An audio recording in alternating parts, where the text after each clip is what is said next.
Generation வர்றத பார்க்க பயமா இருக்கு. நம்ம பிள்ளைய சேஃபா வந்து வளர்த்துருவோமா?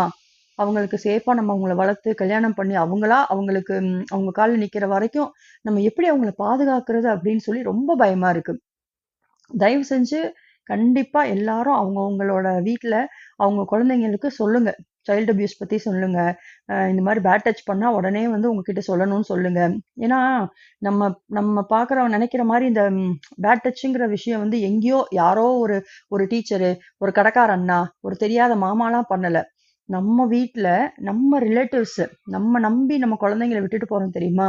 பக்கத்து வீடு, எதிர்த்த வீடு, ரொம்ப நம்ம கூடவே டிராவல் பண்றவங்க தான் இதுல அதிகமா இருக்காங்க. சின்ன வயசுல பார்த்தீங்கன்னா, எனக்கு அப்ப வயசுலாம் ஞாபகம் இல்ல. மேபி ஒரு 3, 4 படிச்சிருப்பேனா, 2, 3 படிச்சிருப்பேனான்னு எனக்கு தெரியல.